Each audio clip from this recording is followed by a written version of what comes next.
and welcome to Season 1 of the new series Teaching Matters on the PsychSessions Network.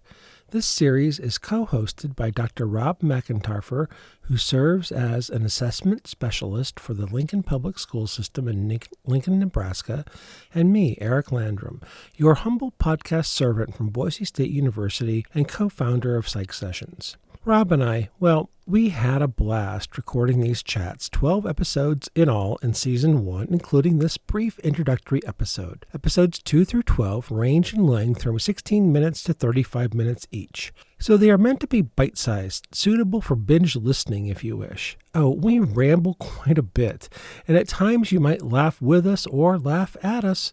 Honestly, we don't care which. Please know that the viewpoints expressed here represent Rob and Eric's own opinions respectively, and not the opinions of their individual employers. As we discuss teaching matters, we hope these conversations will be provocative and thought-provoking.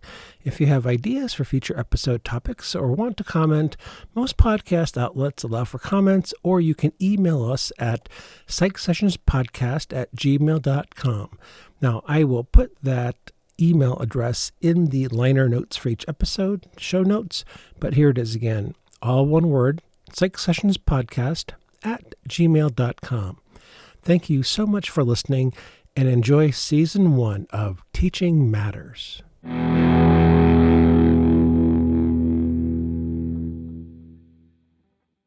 So I'm probably getting most of it wrong, but ran into a discussion about evolutionary psychology research about learning, perhaps, or at least interpersonal communication.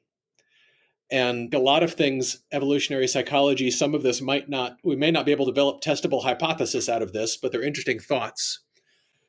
If human beings evolved to communicate in the 3D world, face-to-face, which is probably a reasonable proposition, maybe there are bucket loads of cues that we may be conscious of, but we may not be conscious of, that facilitate communication face-to-face, and some of those cues don't translate well to a flat screen.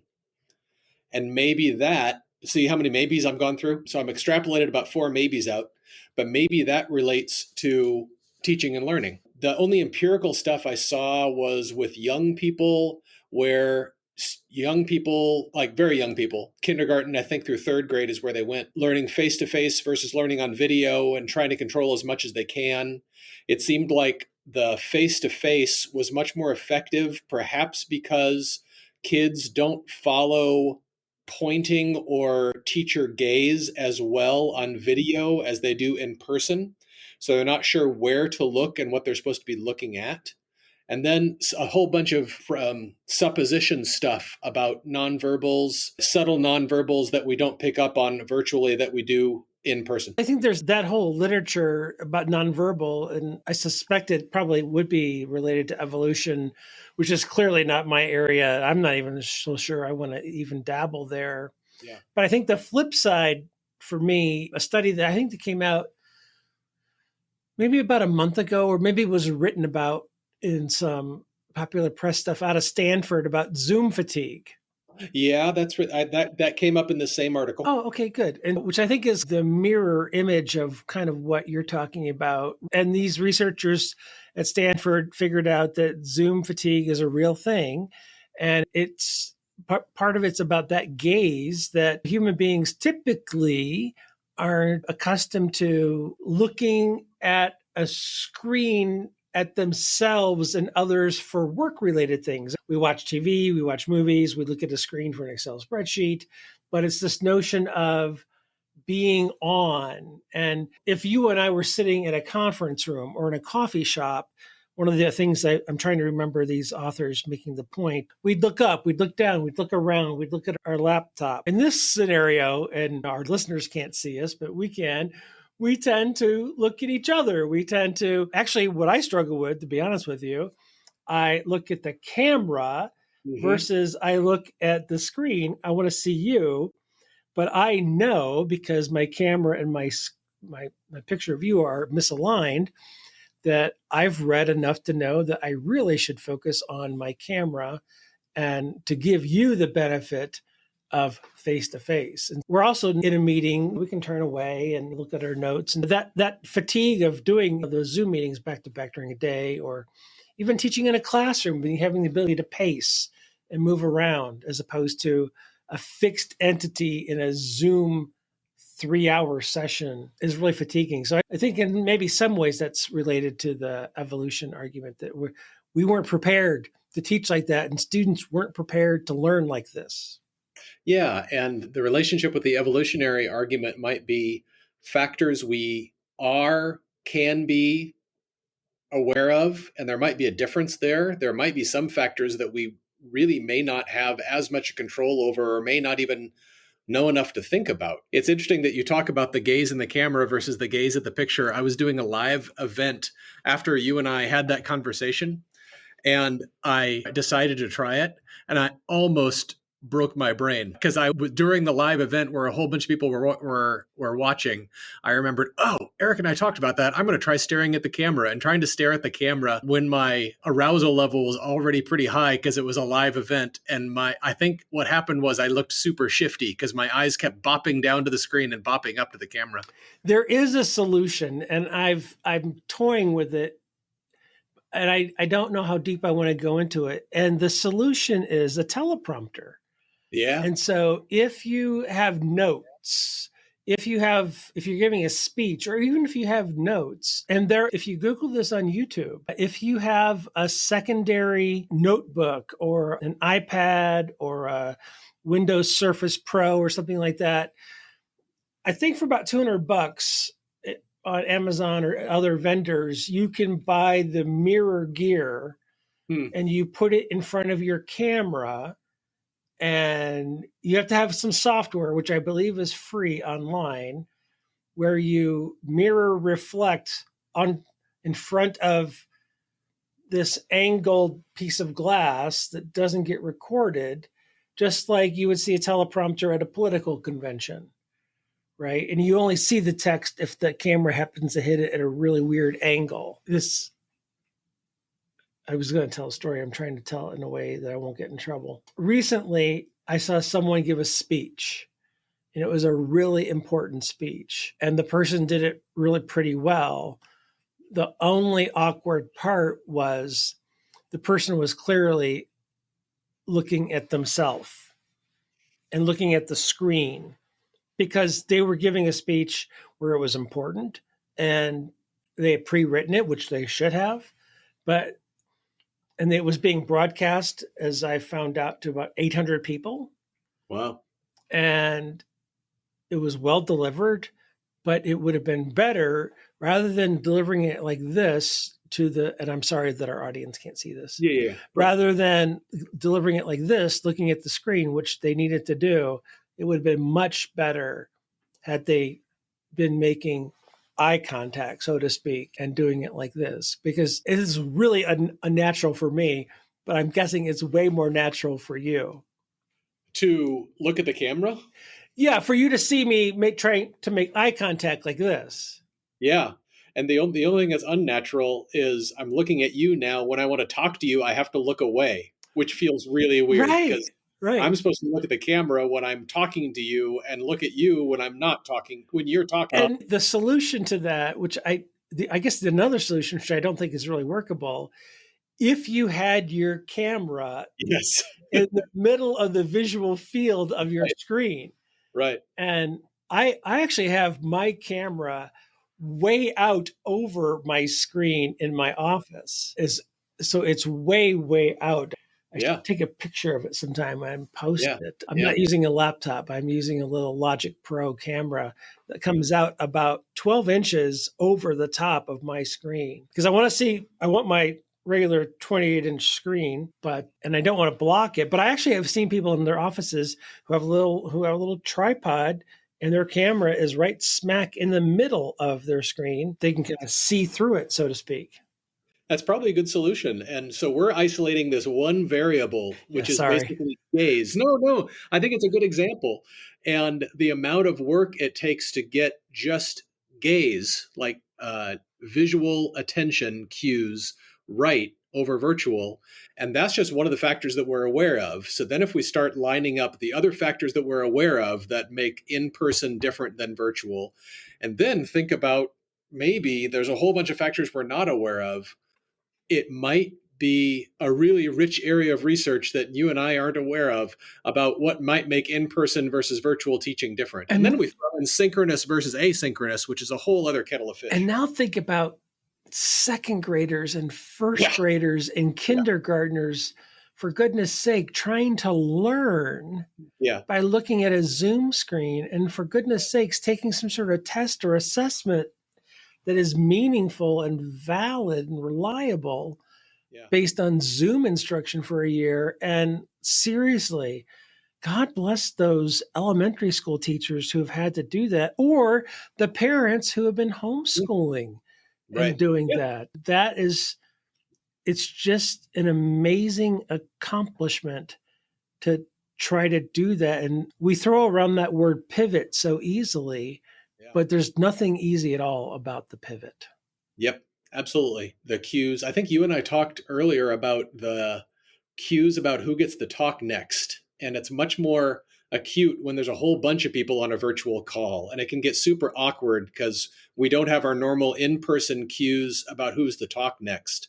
Like apparently in person, there's some research, again, it's about gaze. There are subtle cues about who gets the talk versus who doesn't get to talk and who's done talking that you can see in person's eyes that you can't see when you're not there physically. The other X factor that this article mentioned but didn't go into, and it's a research area I'm supposed to be familiar with because I taught it for a bunch of years, but man, the motivation chapter was never my favorite. But motivation might make more difference than the rest of this combined. And there probably are dramatic individual motivational differences, maybe even non-predictable motivational differences for in-person versus virtual teaching.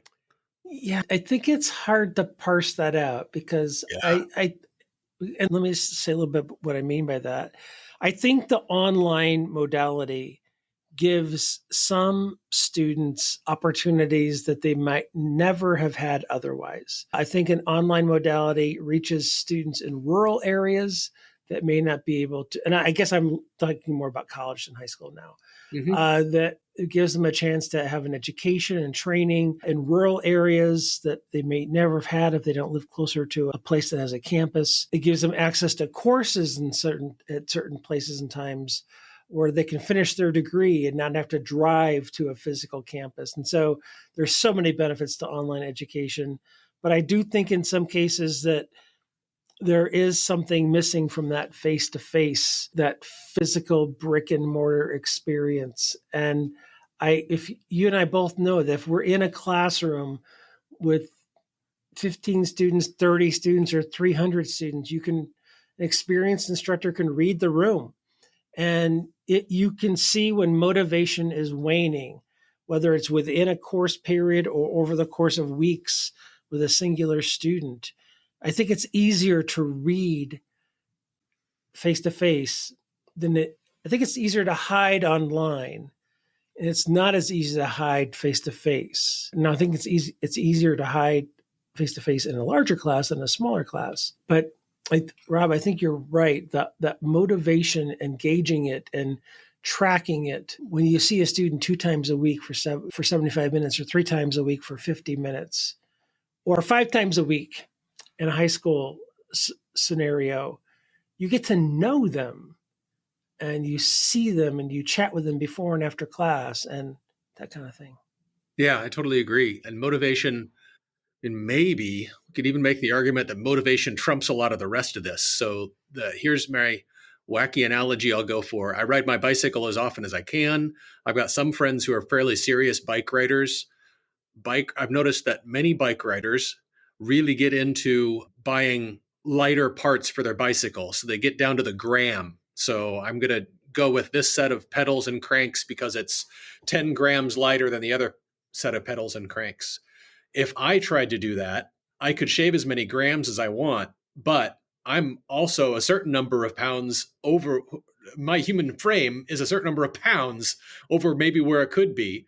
So I could either try and lose some physical weight and lose pounds, or try to shave grams off my bicycle. Maybe in teaching, motivation trumps a lot of things. I can either tweak my camera position and gaze, but if I could influence motivation, it would be far more impactful than anything else I could do. Well, and how many times has it been, and this is a hard question to answer, how many times has it been the great content of psychology has attracted a student to the discipline or the topic, or with a teacher? Or how many times has it been that the topic of psychology had a great teacher attracted them? Yeah. A great engaging teacher. But I tend to think that great engaging teacher can make calculus come alive, can make French come alive, can make linear algebra come alive, can make underwater basket weaving come alive. Yeah. I think that great teacher who knows how to motivate and understands development and understands people, I think that might trump content. Yeah. And for you and I, it often loops back to measurement. And that's where I'm looping now. As if you're trying to measure outcomes from a class that you're teaching, obviously a lot of the important outcomes you're going to measure, if it's a planful class, you've come up with some major goals for your class and you've aligned that with the assessment system. I wonder how often someone tries to explicitly say, here's a goal of my class and here's what I'm going to try to measure. After you leave this class, you want to keep thinking about this stuff. That's an important goal that I don't often see people explicitly talk about and measure. So let's say I teach an intro psych class and all of my students know the content that I taught upside and down, and they can apply it really well. They're able to make ethical decisions. They're able to discuss cross-cultural implications of the content. But if most of them leave never wanting to take a psychology class, how successful was I? So I have two thoughts. One is, let's say that students in that class got a free subscription. I'm just going to make this up. A free subscription to Psychology Today. Let's say they got it, but once a month they got pinged from them saying, if you want to keep your subscription, you have to click on a box in this email and say yes. A simple measure of their continued interest would, how many months after the end of the course would they keep pinging yes? That's a pretty cool outcome measure. That's pretty interesting. I'm sorry about the alerts. I've got to keep that on today. No, you're fine. It's all good. The other thing that cool measure, yeah. Listening to you made me remember, and I really should go back and read these because it's been a long time. And I hope I get these right. Is it the Dr. Fox studies?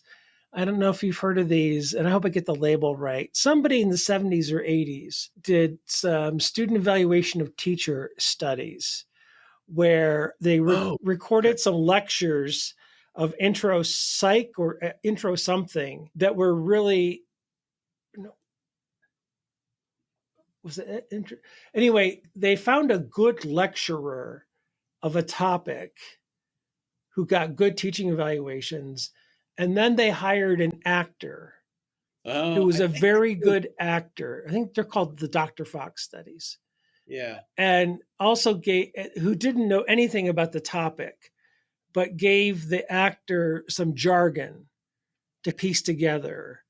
And then did teaching evaluations of the expert, so to speak, talking about the topic, and the actor talking about the topic. And the actor, I believe, in most cases, I really should go back and double check all this, did really well in many situations. That could speak to the veracity of teaching evaluations, but it also says something about the skill set, that charisma and delivery can carry you a long way in establishing credibility. That's fascinating. So if you're in a teaching situation where you know that you've got to do asynchronous videos, and let's say it's a MOOC situation where you're not even going to really interact with your students much at all, would that MOOC be better off actually having the content expert who wrote the material delivering the material, or should every MOOC just hire fantastic actors and be more effective? Fantastic actors with accurate scripts that are evidence informed and science based. That's why Alan Alda recorded the Scientific American. What was that? I forget the series that he did. Scientific American Frontiers series. Yeah. Yeah. They didn't have me do it. Yeah. And he interviewed scientists, I think for 11 years when he did that. I used to show those all the time in my high school class, and this is fantastic. This is blurring the line to me. So if I'm taking an online class and I'm making bunny ears here, where I tune in every Thursday night for a half an hour and I watch an actor do a really carefully planned, wonderful learning experience, am I taking a class or am I watching TV? The answer is yes. Yeah. And guess what? How many of, I was going to say our students, but you and me, do we remember episodes of shows? Do we remember, do we quote movie lines in our culture? Hasta la vista, baby. Yeah. If we really want people to remember things from introductory psychology or any other course, why not make it? What if Arnold Schwarzenegger was teaching the topics of introductory psychology? Yeah. So we may have just recreated scripted television and argued for its effectiveness. In all seriousness, one of the interventions that Albert Bandura has been a part of in his life, and I've heard him speak about this, so I may not get all the details correct, but he worked with television producers. I think it's in South America, Central America and South America. And he worked with people there who were producing soap operas. Mm-hmm. And I believe, I hope I get this right, the messaging was about improving sexual health, prevention of AIDS, STIs, transmission of STIs. And he and an expert team worked with them with behavioral interventions in scripts and scripting. Yeah. And he did this for like over, I think, 10 or 15 years. And they have data that shows that the interventions that they did actually in their culture with a lag actually had a positive effect. That's fascinating. And I guess a lot of societal efforts about what you can say and can't say on television, really underneath it have an educational aim. People who make those regulations are saying we're trying to train people or make sure people aren't trained to do and say certain things. The one aspect of the classroom that I know you and I really value that you can't replace in a half an hour scripted TV show or any sort of asynchronous thing, I think, is the live use of assessment in classrooms, which I know you and I both really. So there is no way. I've taken some edX courses, some asynchronous online courses, and many of them are really high quality. But since the instructor isn't in any sense there, while you are talking about a certain thing, they can't check in with everybody all at once, see where everybody's at with the piece of understanding, and use that information to change what they teach next. You can do that, but you have to be super organized and you have to have your students be a little bit flexible. So what's that? In an asynchronous? Asynchronous. I'm sorry. Yeah. Yes and no. What is the program? What's the name of that program?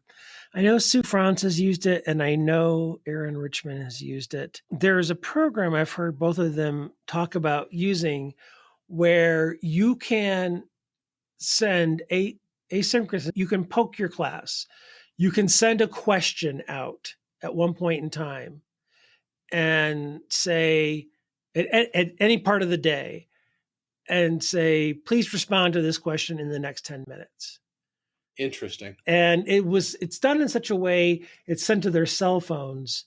And it's a program that also protects the teacher's cell phone number. So somehow it Yeah, gives. I've heard Sue talk about this too. Yeah. Okay. I'm not going to remember. It's not Calendly. I'm blanking on what the name of it is. It's not GroupMe.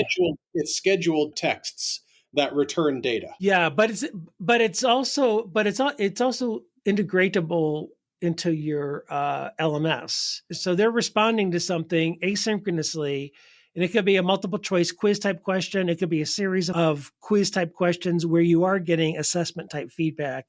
If you wanted to be like that asynchronously, you put a time limit on it, and then you could see how many of your students answered the question about negative reinforcement versus punishment correctly in that 10-minute period. Of course, you don't know if they're going to answer from 4:40 to 4:50 on a Friday afternoon. So you have to be a little careful about what that means. Unless you train them to keep watching or you make it worth extra credit, and you could train them up like that. And I think you're right. I think that's about as close as you can get.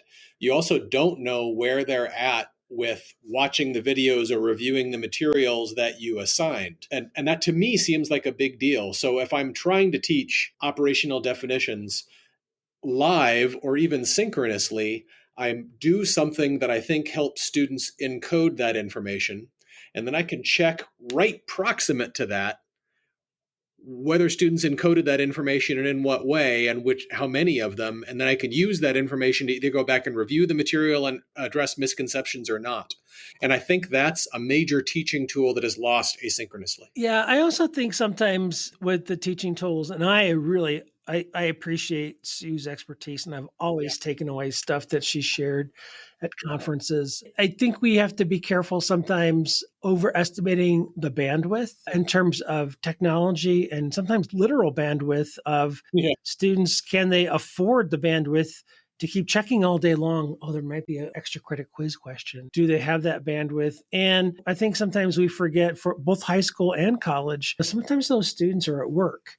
Sometimes those students are taking care of family. And I know I've run into situations where I know you mean well, Dr. Landrum, by offering that extra credit thing during the day, but I'm getting a little resentful that you keep offering it every day while I'm at work. I know it's extra credit and I know it doesn't hurt me when I don't get it, but it feels crappy when you keep offering it and I have to work. It feels like I'm in the penalty box. So sometimes we can have unintended consequences, even when we're trying to help our students. We may not be helping some. Yeah. Yep. Agreed. All right. So I don't think I'm sorry. I think I steered you away from evolution. I am from Nebraska and you're from Idaho. So there's a long tradition in our states of people being steered away from evolution. I suppose there is. Natural selection is, I think it happens. I think it's just probably not pleasant to think about. Probably. Nope. There's probably a whole other conversation to be had about motivation in teaching and learning, and probably from an evolutionary context, a social cultural context, a maturation context, and maybe that matters a lot more than the cognitive aspects than you and I often pay attention. I think there could be a whole different conversation about why do students go to college. Mm-hmm. And the motivation behind that, and how that motivation changes over 4, 5, 6 years. And even the motivations to finish high school, I think, are very complex these days. And I think it's becoming a more and more difficult world for everybody, and the pandemic certainly didn't help. I think, Rob, you're right. I think most educators probably don't give it as much consideration and serious thought as it deserves. Yeah. Is my kind of cowardly attitude towards the motivation chapter typical in college teaching? I hear it from a lot of high school teachers that the motivation chapter, I'm not sure I've ever met a high school teacher who says, the chapter I love, motivation. So first off, I'm going to gently disagree. I don't think it's cowardly. Okay. I think every intro psych instructor, for the most part, has to make decisions on what they teach and what they don't teach. And I think there's a little bit of data out there that shows, when you survey intro psych instructors, what they teach and what they don't teach. So some delete occasionally, they don't teach developmental, or they don't teach brain and behavior. So I think there's a little bit of data out there. Even a 15-week semester, you can't teach usually a 16-chapter book. And the quarter systems struggle even more, right? Mhm. Now, if you're teaching a year long, if you have the luxury of a year-long class in high school, then normally you might be able to get to every chapter if you want to. I will also cop to you that I've never taught the motivation and emotion chapter in intro psych, and I've said this in a couple different places. I would personally not chalk it up to cowardice. Oh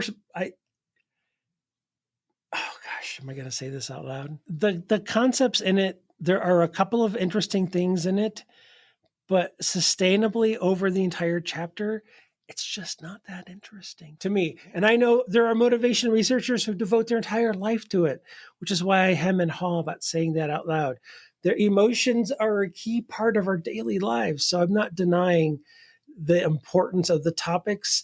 It's just not something that I find interesting to teach to I, students. I can totally relate to that. And here's an invitation to anyone listening to this. If you're listening to this and you know how to teach motivation, emotion really well in intro psych, or that's your research area and you want to write in or somehow communicate to us and tell us why we're lunkheads, that'd be great. Because one of the reasons I feel conflicted about it is, at least at the high school level, it's one of the chapters that students who are naive about psychology, that's one of the things they think they're going to get. They think they're going to learn about psychological disorders. They think they're going to learn about personality. They think they're going to learn about motivation. They don't know maybe the scientific meanings of those terms yet, but impressionistically or intuitively, that's some of the stuff they think they're going to learn. And it should be cool. It should be empirical evidence about what motivates people to do what they do. But boy, if I could have avoided that chapter, my reaction to the whole chapter was, when I taught it, and I did teach it, it never felt cohesive. It just felt like I'm going to teach a bunch of disconnected theories and I can't really tie them together for you. So learn these as disconnected theories and we're going to move on. Yeah, I think if a motivation and emotion researcher were teaching intro psych, they would make that content come alive. Yeah. And listening to them, we'd feel differently. I recently talked with Doug Woody and had him on the PsychSessions podcast. And I struggle teaching the history and systems course here at Boise State. I think there's a lot of great things in that course, but I have a hard time making it relevant for our students. I actually love the content, but I have a hard time making it relevant to my students. He teaches that course at the University of Northern Colorado, but he's so well versed in the content of the history of psychology that he makes it come alive with modern examples. And I can't do that for motivation and emotion in intro psych. So it could be that if I had a better understanding of it, I wouldn't dodge that chapter. The other thing I want to add is that I think, Rob, your suggestion is a good one. So if people want to email the podcast, it's rmcenta at ps.org. And that's the place to email if you have any suggestions on how both of us could improve. I'm not going to say it again. You can stop and replay it. And I may or may not have misspelled that. You never know. You won't know until you email and get a bounce back or not. But that's what you should do. I should be grateful you didn't list my cell phone number. That's what I should be grateful. Oh, area code 402-555. No, I won't do that. Yeah, I think you hit on it in your conversation with Dr. Woody. I don't think I know the story of motivation theory. I think I can tell the story in the learning conditioning chapter. I think I can tell part of the story in developmental. I think I've lost the thread, or I never knew the thread, the story in motivation and emotion. So it just feels like I'm going section by section through the textbook and teaching these discrete things, and I have no way of connecting them. Yeah, who is it? There's some folks it's James Gross at Stanford.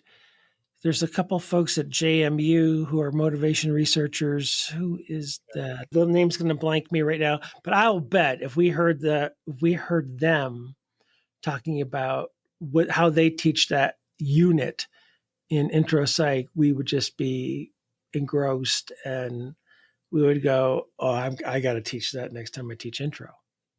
So it's going to sound like I'm picking on textbook authors, and I guess I am, but if that exists, why are our textbook chapters the way they are? Why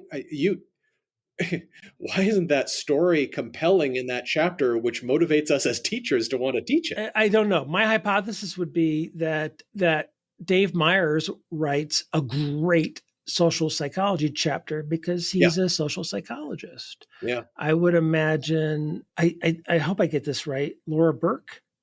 Laura, I believe her training is in developmental as an intro psych textbook author. Susan Nolan's training is in the clinical realm, clinical research. So as a co-author, I would imagine if you look at her chapters, those are really strong in her book. Nolan White, in his intro psych book, his training is in clinical neuropsych.